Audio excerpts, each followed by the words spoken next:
one more panel to end our day with, and that is going to be a workshop about the journey of different Canvas creators. The panelists will be joining us very soon. Hello! Thank you for having us. Thank you for joining. We're so excited. I bet everyone's really looking forward to hearing about all of your Canvas journeys. With that, we can get started. I think the first thing we can do is have everyone go around and talk a little bit about who they are, their series, and also just how you got started in creating comics. Sarah, do you mind starting off? Yeah, no problem. So, hi guys, my name is Sarah, but online I go by the very creative name manwha, which is just a W in the middle of my name. I create a comic called It's Kind of a Funny Story. And I don't know how you guys started creating comics, but comics have always played like such a huge role in my artistic journey. Before Webtoons, I was a fan of going to people's websites to view their webcomics every day of the week. So that's kind of how I got introduced to webcomics online.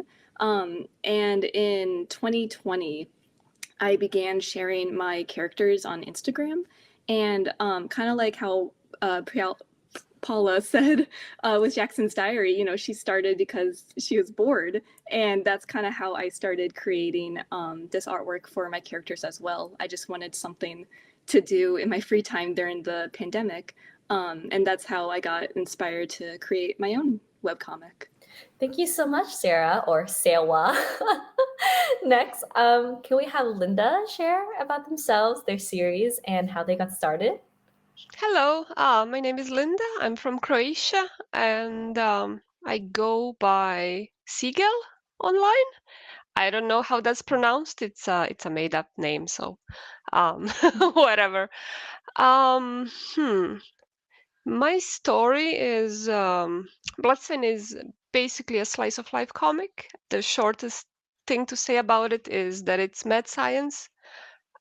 Beauty and the Beast meets mad science, basically about a scientist and an assistant who gets hired and is basically helping him out go through hardships of life. How I got started, I just started drawing, basically. I never really knew that I wanted to make comics in my life, but I got this one idea in my head and I just started doodling little strips, and it all started kind of connecting one to another, and then it formed into a story which I then put on paper and basically outlined all the key points, and from there it developed. And basically it started 10 years ago, and that was when DeviantArt was still fresh. So I was like posting there little by little strips, and people liked it, and so I decided to continue it. And so after all that time, basically, I also discovered Webtoon, where I was delighted to see that there is a platform where I can post my comics and they can be read as comics instead of just long strips that I have to like put links to previous and the next episode, which was really tedious in DeviantArt. So yeah, I'm very happy to be here. Happy to have you, Linda. I actually used to use DeviantArt back in the day too, so I'm very familiar with the platform. Yes. Next, Chrissy Blue, would you mind sharing? Hi everyone, I'm Chrissy Blue. I'm a South African artist, and I also actually started on DeviantArt. Like that's when my digital art career started. I actually started drawing from a young age, and then I just got to watching anime, playing games, and it's like when you finish those, then you always just want more from them. But obviously, the series would end, the game would end, and it's like I just wish there was more to it. So then from there, I just like started wishing or started thinking, okay, let's make a continuation from that. And then someone suggested, then why don't you just do your own thing? And what would you do if you had to create a story?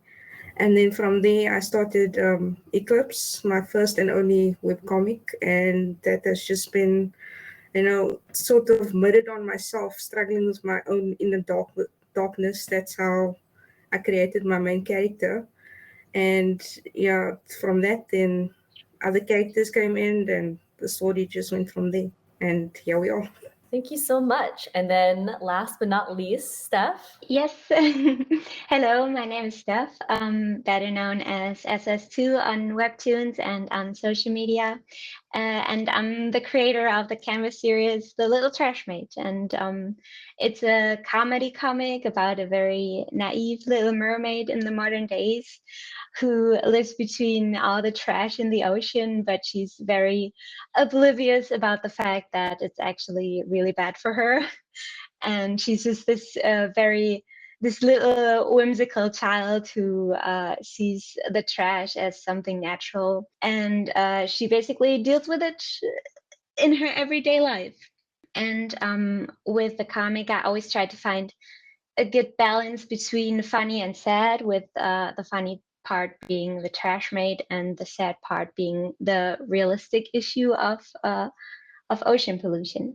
And I have very similar as you guys. I also started on DeviantArt, and I discovered Webtoon when to just find another platform to share my comics on. And over the years, it really became a huge part of my life, and I met so many fellow Canvas creators.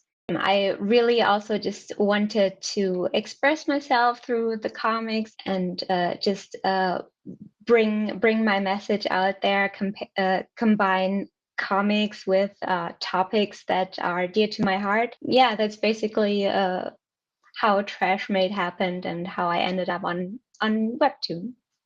Yeah, thank you so much to all of you for sharing. I mean, you guys all have incredible stories and you've come so far from, DeviantArt. That's such a far way back, and now here we all are. I think everyone just is really huge fans of all of you guys, and I think it would be really meaningful to hear about, from how you came to where you are now. What sort of challenges have you faced in your creator journey, and how did you overcome those challenges at that time? So anyone can go. I can say my biggest challenge has always been time. Like my own art style takes a lot of time to do, and it's I probably have gone the longer route to doing my artwork. And like especially living in South Africa, we have a whole lot of blackouts and load shedding. So I think like finding the time to do what you love is like most important, and you just keep at it, and that is just that's like the only thing you can really do to overcome your own challenges. So I think that's my story. Yeah. What tips do you have for people who might have some difficulties with time management? Well, for me, my schedule just starts with I have my normal job that I do, 9 to 5 job in the week. And then from that, you have to take a break after that, because your mind gets in this state where you like just focus on work and it's serious, and you just need to break away from that. And then after that, it's like an hour or two, and then I get back to drawing. And yeah, it's just getting into the music, getting into, comedy, something that can just spurt you back into it. And then that keeps you motivated to do like a couple of hours until 3 or 4 in the morning. But you always have to take a break in between. I think that is like the most important thing to time management. Even though I'm a poor example. I only get about like 4 to 6 hours of sleep a day, so it's not very good. But as long as you love doing it, that's worth doing. Yeah, I absolutely agree to that. I think time management is a very difficult topic, and a lot of artists and also the readers of the comic underestimate how much time and effort it actually takes to draw a comic. Even if the art is very simple, it takes a lot of time to think about the composition and the poses in every panel. So for me, I personally found my own rhythm, which is like I post every 2 weeks. And I think it's better to post on a regular base, but not super frequently, because if you post like 3 comics in 1 week, you run out of stuff to post eventually, and then you have to take very, very long breaks to build up a buffer again. So it's better to upload not every week or not super often, but more on a regular base. I'm gonna chime in as well to the time management thing, because I think we all agree to it. For me, the challenge was Yeah. also reformatting things, because I started on DeviantArt and I didn't know how to make comics. So basically, my first comic, which was Bloodstein, which I'm still creating, I did it as a test, to basically build my portfolio because comics are the best way to practice, because it forces you to draw so many things that you usually wouldn't, just to fit the story. And so I started it in horizontal strips, and then when I managed to get it published, I had to reformat all those strips into comic pages. And then later, when I moved to Webtoon, I had to reformat those pages into a vertical strip. So that was hell.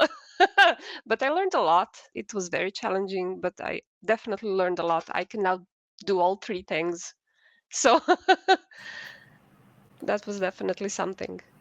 Yeah, how did you manage that? Or what tips do you have for someone who's wanting to share their story through multiple platforms, whether it be online or whether it be through a published book?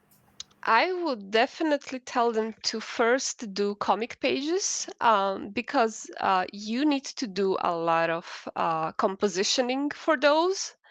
And it's much easier if you plan those out and have those pages ready to composition them, and then later reformat for Webtoon or any other platform that people may be publishing, because it's much easier to just put one panel after the other, as a reformatting, as opposed to having to plan out how the comic page will look like, because there's so much. You have to plan where to put the balloons and the type of and the type, basically the font size, and the size of the panel needs to fit the whole page. And then some panels may need to be bigger, some need to be smaller for effect. So there's a lot that's going on. It's easier to do comic pages first and then reformat for a scroll.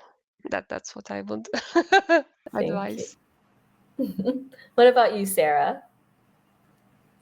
I feel like I struggle with so much with my comic. It's hard to choose just one thing. Relatable artist. Yeah. I think the struggle that I am facing with right now is just straight up burnout. Because I've been doing my comic for over a year now and posting almost nearly every weekend without fail. And it gets really exhausting after a while to continually have the quality and the amount that you want every week. So I've really taken a look at my work-life balance and where I would like to take the story, but also take my personal life from this point. And even though, it might mean scaling back on my comic a little bit, I think it's better in the long run to take care of yourself and really listen to your body and your mind as you're working. So that's just one lesson that I've been trying to figure out over the past couple months in my own work. Are there any other things that you've been doing to help with burnout, like when you're actually creating? One thing I've noticed throughout the week is when I face a task like finish an episode before the weekend, that feels like an insurmountably big task. But if I break it up into really small steps, that's like outline the heads, outline the bodies, color, backgrounds, stuff like that. Breaking them up into small tasks make the big task much more manageable. So if you're able to like check off a really small thing to do on your to-do list, then after a while, you'll have completed that big task without becoming burnt out in the meantime. That's so true. I agree. Yeah, I think burnout is something that a lot of people can relate to, no matter what field you're working in. What other kind of things have all of you guys done to manage things like burnout? I've I started Eclipse in 2015 on Webtoons, and the one thing that's kept my storyline going, it's planning ahead. So what I do is I do these instead of writing big scripts. You can get in your head very quickly as an artist, and you can get stuck there.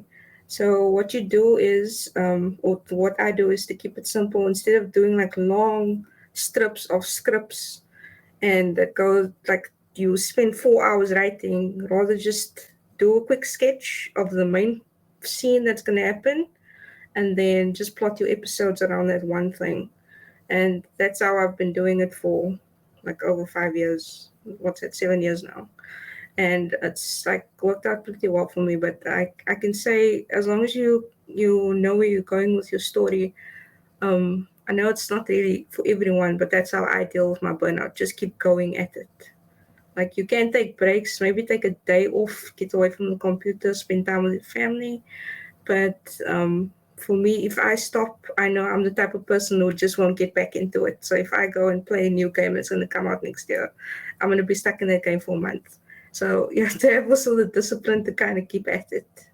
Yeah, definitely. But not to pivot from something to something more positive, what are some moments in your Canvas journey that you're all like super proud of? Like what kind of accomplishments do you feel like meant a lot to you?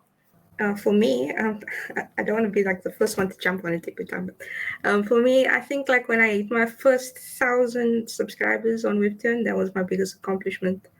And like from there, you just like you get people that come into your Webtoon and they start commenting on below. I really like this part, and I think this is gonna happen. And you start like engaging with your readers a little bit, and that also like becomes exciting from there. And it sort of also brings your story to life in a way.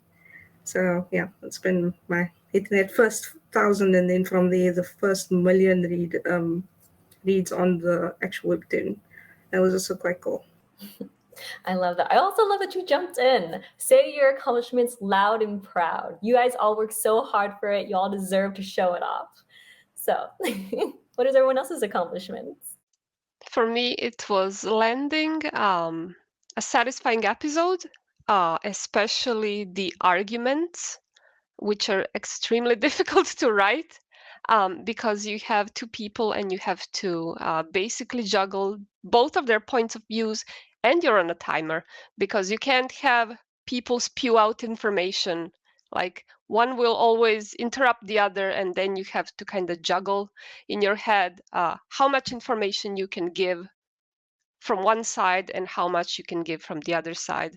And if I manage to land that properly, then then I am the happiest person. And also when I see fans actually comment about how it was a really good episode, that's also always a special feeling. I want to agree with both of you. You both mentioned the comments you read. I'd say that's like the number one motivator in my comic as well, seeing how other people react to the work. I can't think of like an exact moment that I was really proud of, but seeing the same people in the comment section coming back week after week and giving their thoughts and feedback to the work, I think that it makes me feel good inside to know that it's like touching these people in such a way. I absolutely agree with you guys. In the comments and seeing how invested the readers are in the characters, and how they spot every little detail where you thought, okay, no one's gonna actually notice that, but they pointed out. That's always something very very impressive, and you feel rewarded for putting so much effort into yeah. For me personally, of course, was I think my biggest milestone was winning the comedy award on the Canvas Awards, and hitting the 1 million subscriber. That just felt absolutely surreal, and I couldn't imagine that there are so many people reading the comic and being interested in the comic, and yeah, I think all the hard work is worth it, and that makes it awesome. You deserve it. Your comic is amazing. Yes, I actually agree with that as well. And if I could also add on to that, we're sitting in this room with like very accomplished artists here. I'm not talking about myself, but you can be a good artist like Steph, or you could be someone that's on the smaller scale where you just have like one subscriber. And if I can just say, even if you've got that one subscriber, just keep going at it. And it doesn't matter if you've got no one reading your work in like 3 months or something.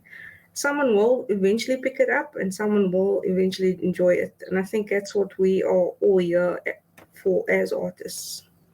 It's a good message. Extremely Yes. good point. Yeah, absolutely. When I draw a new comic, I draw my comics still like in the beginning. Like I always draw them thinking about only my friends and my mom reading it. Like I know there are millions of people reading it too, but I always think like I'm doing these comic strips for my mom because she really likes the little trash maid. So I always draw this for her, and it's better to stay down to earth and focused, and not let the amount of your subscribers kind of hurt your Affect how your motivation. you how authentic you stay, and how true you stay to your comic. Always remember who you draw the comic for, and it's mostly for your friends and your family. I agree. I first started it because my husband told me it was a really fun comic and he wanted to read more of it. So that's what kept me going in the beginning. And now as well. He's basically my editor now, so he kind of double checks everything. Yeah, I think that's so sweet. You guys said that comments and like that positive feedback was super important to, helping to motivate you. And you guys started giving yourselves positive feedback. That was so sweet. I'm wondering within like those comments that you received, whether it be like from your loved one while they were like acting as your editor, or whether it's just a reader commenting on your series, what was a piece of feedback or comment that really stuck with you or has meant the most to you? I don't want to like give too much detail about this person because it's like personal information, but when I first launched the comic, I got a comment from a trans woman who really saw herself in another one of my trans characters. And since then, she's been like really had a rough go of it the past couple years. But she has contacted me on Patreon and Instagram to talk about her journey and how much seeing a character like her in my comic has like helped her through this rough patch in her life. So seeing like firsthand how my work could influence just this one person is really, really powerful. Oh, that's amazing. Yes, that's wonderful, Sarah. Your work is That's very wonderful. meaningful. That's amazing. Thank you. Oh, I'm so happy you're able to hear that and that someone else was able to hear your story. That's amazing. Steph, you had something you wanted to share as well. I think the comment that impressed me the most was, or actually several comics where people just say that they feel like they are more cautious of the way they use plastic, and the comic motivates recycle and reduce their use of trash. That's like absolutely the ultimate thing that I was aiming for with my comic, and just like hearing that it's actually working means so much to me. And I always try to be not preachy or not finger pointing at anyone or saying that we're doing bad stuff. I'm just trying to like show the issue of pollution in my comic, and then hoping that it will inspire someone to be more aware of everything. And hearing that actually worked out, that's just the best thing that can happen to me. Yes, Linda, Crystal Blue, do you I have any? don't know. I'm like on the same page. Look, I've gotten a lot of positive feedback.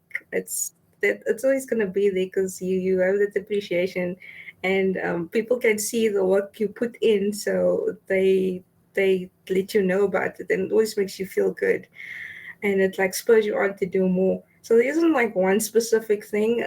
I've noted some of my readers saying like this has been the highlight of my day, and we've all had those bad days where you just, as long as you Same. can create that space for someone else, then it's 100% worth it. But I don't want to be on the negative side, but one comment did actually stick out to me, and it was said back in 2018, and it's a negative one actually. So I do remember that one specific comment, but I didn't like respond to it. And what I can say is, if you ever do get that, and as a starting artist, and it was on one of my earlier episodes, so I think that person was just looking for a target. Don't let that get to you. That's one person. You don't know if they really mean it or not. You just keep going at it. I proved it wrong by keep on going. So yeah, that was just my way, my thought on it. Yeah, I think Agreed. I agree. And Linda, if it's too hard to think of a comment that really stuck with you as positive, has there also ever been a comment that you read like, oh, what if this happens? Like, oh my God, is this character going to do that? And you're like, oh, let me, that's a good idea. Let me take that. I love reading comments and see if their theories are gonna end up correct. And when they don't, I'm so happy. I know that's gonna sound mean, but I am like, haha, you don't know what I have up my sleeve. So I'm like sneaky like that. No, but I I I want to chime in as well into what Chrissy Blue said. I love seeing comments that my comic makes somebody's day. Basically, I created Bloodstein when I was really feeling down, and it was kind of an escapist for myself and kind of a coping mechanism at at the beginning. So when I see that it helps make somebody's day, that's basically like the best thing that I can hope for when creating. That's great. Thank you, everyone, for sharing. So this next question is going to be a little different, but I know that there's a lot of creators that are probably interested in having their series as a printed book. And I know that some people here do have their book or their series as with the printed pages. I'm wondering if some of you guys have any tips on how one can kind of get started in moving their series off the web. Reformatting is the first step. Yeah, this might be a hard one. When it comes to getting your series printed, was it something that was like something you were really trying to aim for? Did it just sort of happen for you? For me, it happened. Basically, my husband, he already works in the comic industry. So he is a creator. He worked for Top Cow and DC. So basically, one of the editors at Top Cow asked him if I wanted to publish my webcomic with their company. So I was like, oh my God, it's happening. So well, I went to reformat stuff. So that was kind of how that went with me. Yeah, and then for others, like even if it's not like having a printed version of series, like what other projects do you do off Canvas?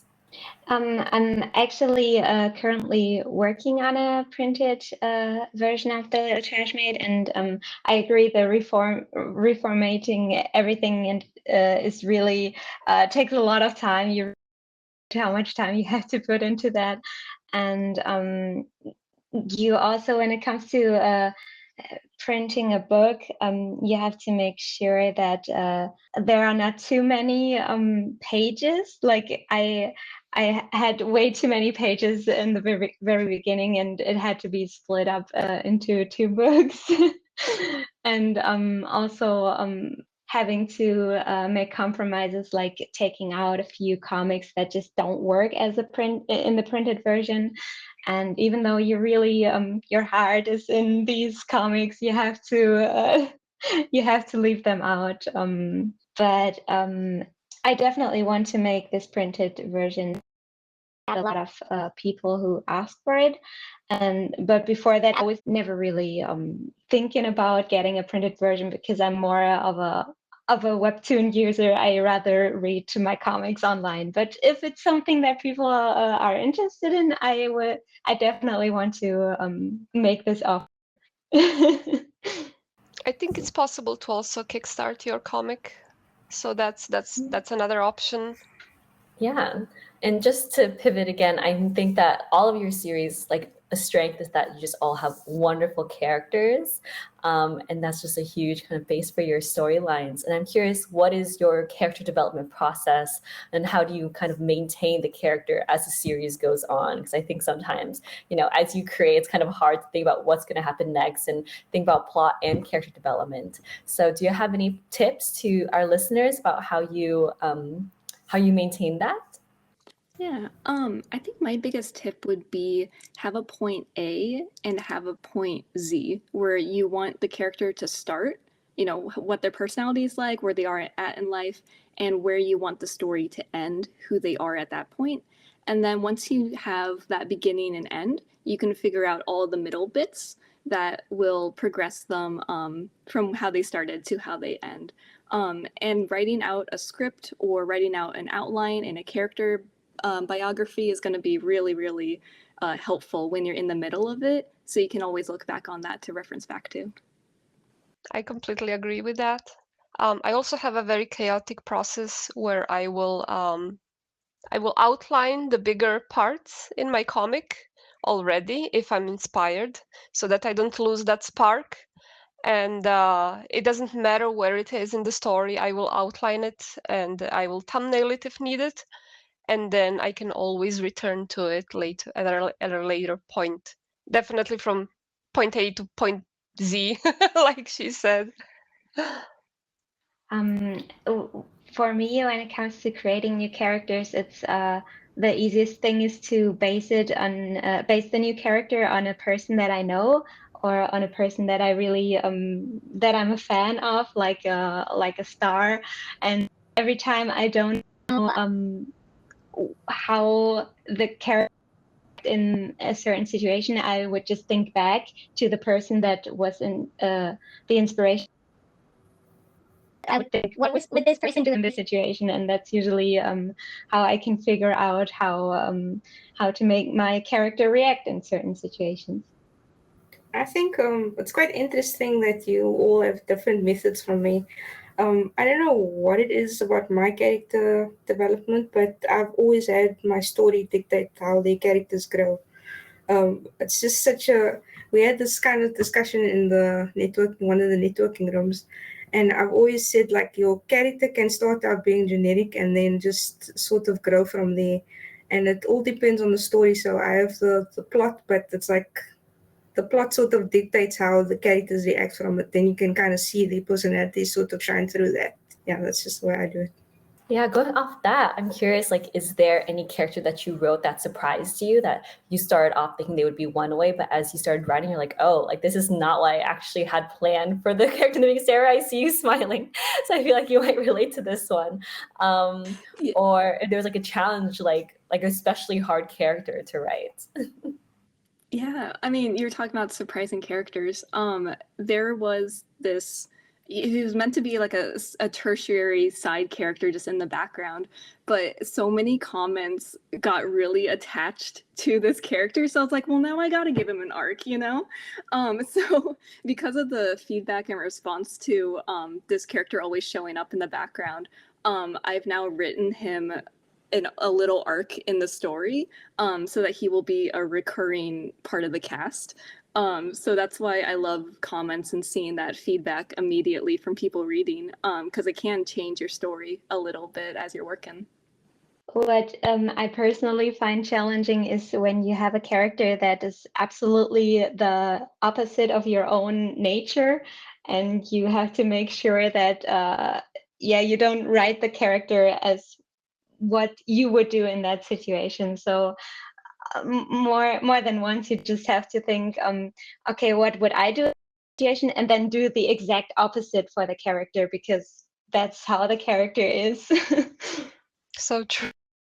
It's so interesting, and I'm also starting to bring in. It's actually going to be my final episode of this arc coming in this month for my series, and I've got new characters coming in, and it's like kind of difficult to keep them separate, but it's also interesting to like create new characters with different personalities. But then it's like, you also look at your audience. What are they going to say? What are they going to think? And throwing in the good guy that's supposed to be, or the bad guy that's supposed to be good, and it's I can tell you it's quite challenging that I think my audience hates my male character, so I'm kind of like in the stump of how to bring him into a good light.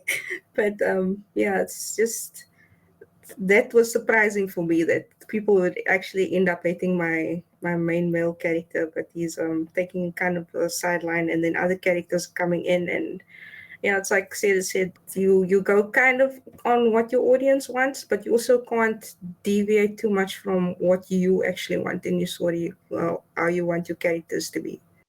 Yeah, I also want to say, for me, I was afraid that people are not gonna like the main character, Ellie, because, or I thought she would be boring. So when I was writing her, I gave her this crazy imagination, which also in a slice of life gave me really good opportunities to experiment with different panels and with different settings, because she imagines these crazy scenarios in her head, and it can be I can drop in some fantasy panels or some like medieval panels depending what she imagines, and I think I created an actually pretty good character, female character, that I didn't really think would work otherwise. And the way she changes later, from this very insecure girl into a more mature, like confident person, she is going to probably have less and less overthinking panels, but it's going to be so much worth it. So yeah, she was very hard to write, for me at least. Yeah, it sounds like for a lot of you guys, like your journey of as a canvas creator is very influenced by your readers. Like your series is growing with your readers. And Sarah brought up, giving a character that the readers like their own storyline. Or Christopher, like, the readers might not be the biggest fan of male characters. So right now he's taking a short break. I'm wondering how else has your journey been influenced by your readers over time? Um, Definitely a lot. uh, like one of my main characters, Spencer, he was supposed to be in only like one or two comics and then never appear again. But I noticed that he really resonated with the audience, and even though I thought he would be boring, he was a good addition to the whole cast that I had so far. So yeah, he ended up one of the main characters, and that was absolutely not planned, but it was thanks to the audience. I also found that because of what the character or what my readers were saying about my male lead, he's now not my male lead anymore. I've kind of switched it out or switched it around. I can still play with it though. I feel like I don't want to, finalize it, and then you also get the audience that's like sort of frustrated. Who's who is supposed to ship over here? So it's kind of difficult to you go in a direction, but then you also have to be careful because you can easily lose control of your whole story. And I think that's like the worst thing for yourself as an artist, as the writer of your comic, and it's like the greatest disservice you can do to your webcomic. You put in effort to come up with these characters, and you have an idea of where the story needs to go. So yeah, it's just it is kind of disheartening, but I don't think I'm gonna give up on my male lead just yet. I hope no one picks up on it that has read my comic, what I'm trying to say. I don't want to give too much away. My husband likes to say writing characters is like hoarding cats. Because they all want to go in their own direction, and you have a story in mind, and then you have to like gently nudge them towards that direction while also having them retain their personality at the same time. So that's hard, but it's worth it when it's done right. No, I love the herding cats analogy. Like there are definitely some instances where readers react to something completely opposite from how I expected them to react. And so if they do that, I take a reflection back on the work that I put out, and I was like, did I write something to make them think this other way? So I will like add a line or two in the next episode to kind of clear things up or like make things go back in the right direction. So getting that feedback is really important too. But like Krista Blue said, it's also super important to keep your original vision in mind. So even if readers, again, don't react to something the way you want them to, you have to stay true to your story, and because you know the direction that it will go. So I guess just you're the number one editor in this situation. You got to like, stay true to what you want. Yeah, talking about editors, I think that like we've been talking about that a lot today. And like Linda said that your husband helps a lot with editing your story. Like how Yeah. else do you guys find like support in like making sure your story's going the direction you want, or just getting feedback? What is kind of your main resources for that? We brainstorm a lot, and then we see, like, since we both have our own stories, he's writing his own story, I'm writing my own story, and we're both drawing our own stories. So we go out and then we brainstorm. He will tell me ideas about his story, and I will tell him ideas about my story. And then based on how we plotted our stories, we will have different scenarios that might be fun. And then once we both outline our stuff, we will give it to each other for a reread, for a final reread, to see if it actually manages to land all the points that we wanted for that episode. And so basically that's how we do it. And if he doesn't understand a point in my episode, then that's the sign for me to go back to the drawing board and kind of do a better job at explaining what I wanted to explain. And same for him. My advice would be, I obviously have a husband who will do this for me, but having a friend read your drafts is also very helpful. If they can retain a critical eye, but not overly critical to the point where they will like squash you to the ground and tell you that it really, really sucks, so that you can retain your motivation while working, but as well getting some critique and feedback that you need.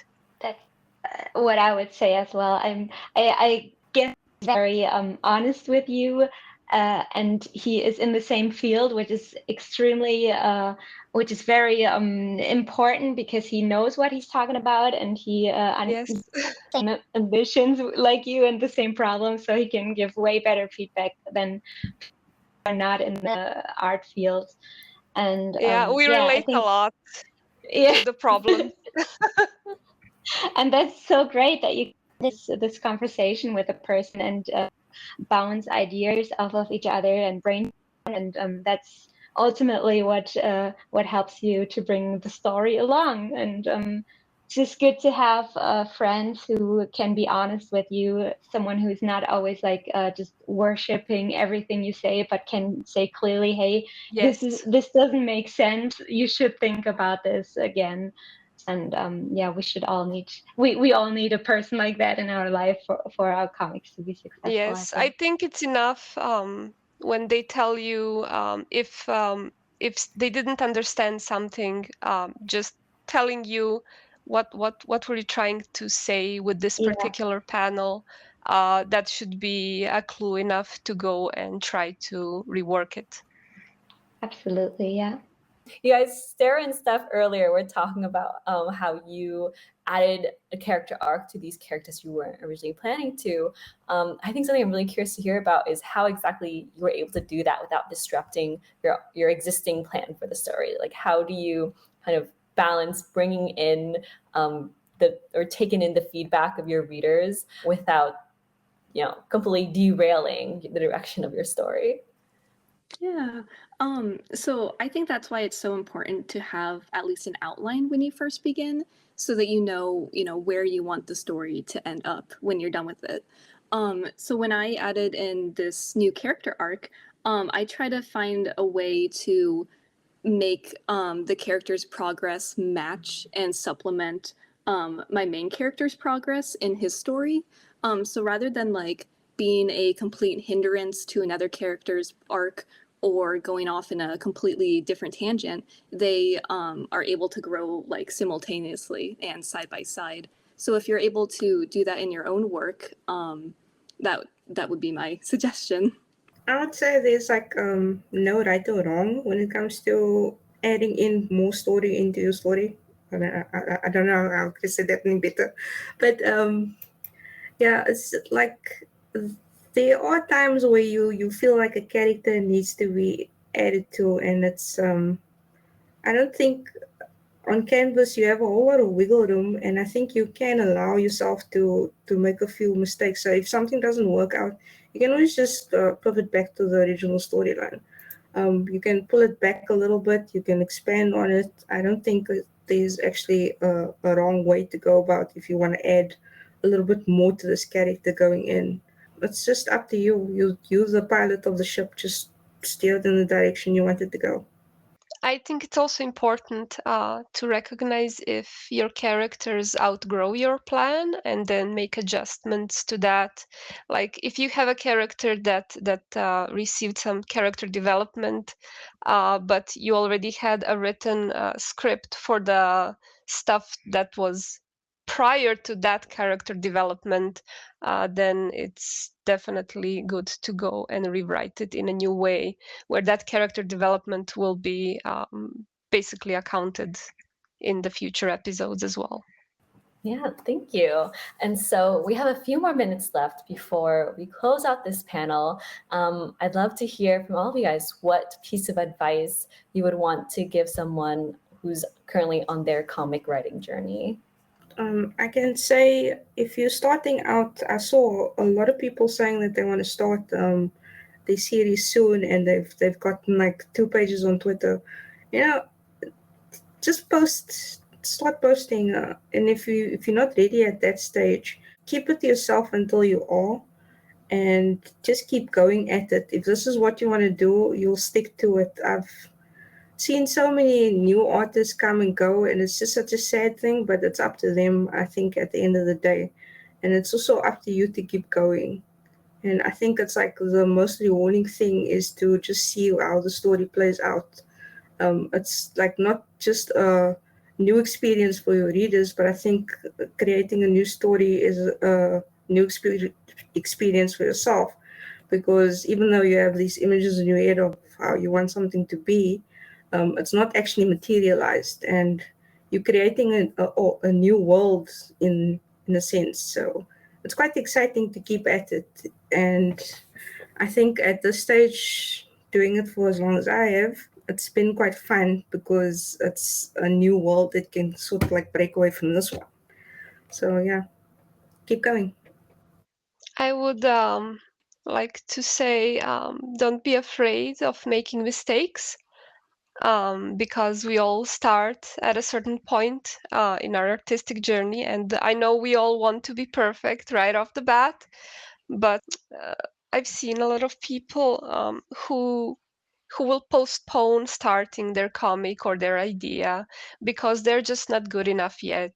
And I think they should start because you will learn the best by doing. And when you have a motivation to tell a story, then you will draw and you will draw and you will get better.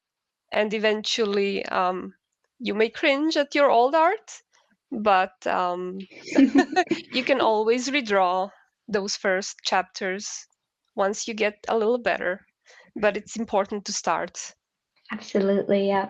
I think I also think done is better than perfect. You don't have to have perfect art to start a webcomic.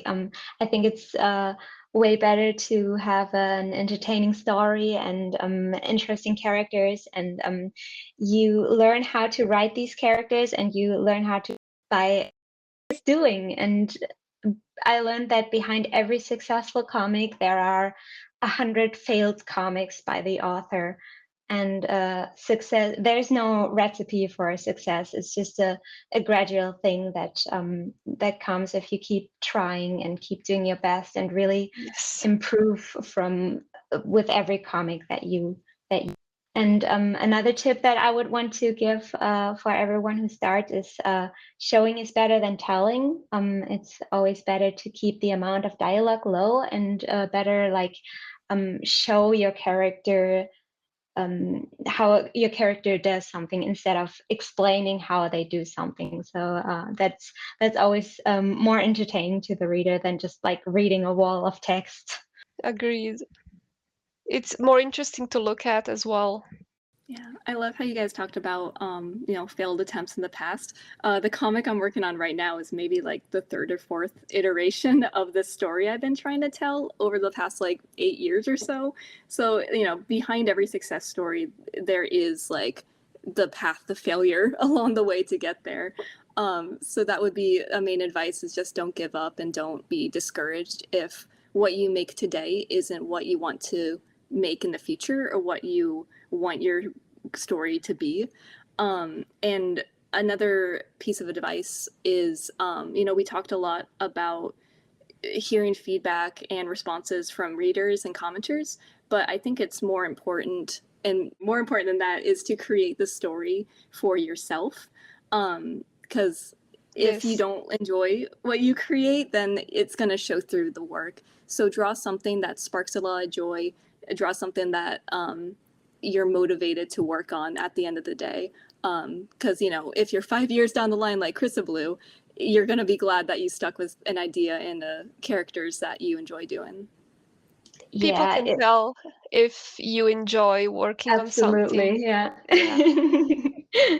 And it doesn't work out in the long run if you just draw something to for success or to Yes. please the audience. It doesn't work in the long run. You have to really have your heart poured into your story. You will die on the inside as well if it's for the like success. Yeah, I agree with Stefan and Linda there. Don't look at your subscriber numbers and, like you have 10 subscribers this week and then 6 subscribers next week. Don't look at that. It doesn't matter as long as you put it out there for you. You should be your biggest inspiration, your biggest admirer, even though you might not be. I think that I've had that moment where you look at it and you drop so many subscribers. Just stay away from that and you can keep on going even if you're crazy. Yes, thank you so much, everyone, for your wonderful pieces of advice. I think it's something that everyone can benefit from hearing. And thank you so much for joining us. Before we go to an end, I do want to end on a little fun note. I'd love to hear what everyone's Webtoon recommendation is, other than your own series, of course. We can end with just sharing one series. Damselfish in Distress by Andrea Fischi. It's a comedy, underwater comedy about an anxious fish who gets a key, and she doesn't want to do anything about it. She just wants to hide, but the crazy events that's happening underwater are making her fight and grow, and she gets a whole party of people, and it's absolutely chaotic, and it's full of humor, and I adore it, and I recommend it. Damselfish in Distress. That's a very It's a good canvas one. I thing. love it. Yes. I would personally recommend the webtoon Noob Mom. It has cute short comic strips about a mom and her little daughter, and she is illustrating very mundane things that become very funny because of her daughter's quirkiness and imagination. It's a very, very wholesome, very whimsical comic. Yeah, Noob Mom. Oh, write it. I'm gonna read that. I'd recommend a series called Thanks I'm Good by Koala Parties. They only have 1,000 subscribers, but they are so funny and the artwork is amazing. They deserve a lot more attention than what they have right now. So if you like romance and if you like laughing at silly characters, recommend that one. I'll type that down in the chat too so we can read it. If I can recommend like two Yes, please. Webtoons canvas creators, the one is also old, not it's been on Webtoons for a while, called Sunflowers for Dragons. I think the artwork is quite amazingly, and they also trying to tell a story centered around themselves. But I like the action and the background that goes behind it, and I don't want to give too much about it. You should go check that out, Sunflowers for Dragons. And the other one is by a friend of mine. It's called Jeff the Killer. I know it sounds a bit on the dark side, but my friend Willa Gray has taken a spin on the creepypasta story, and I think they bring a whole lot of color to there's a whole lot of vibrance to it. So it's actually quite interesting the way the artwork translates comes through to the story. So yeah, I would give those a read. Jeff the Killer and Sunflowers with Dragons. Awesome. Well, thank you so much, everyone, for sharing. I'm so happy that you guys were able to join us today. And we made it to the end. Thank you so much. And thank you to all our speakers. You guys are amazing. Yes, Thank thanks you for having us. For having us.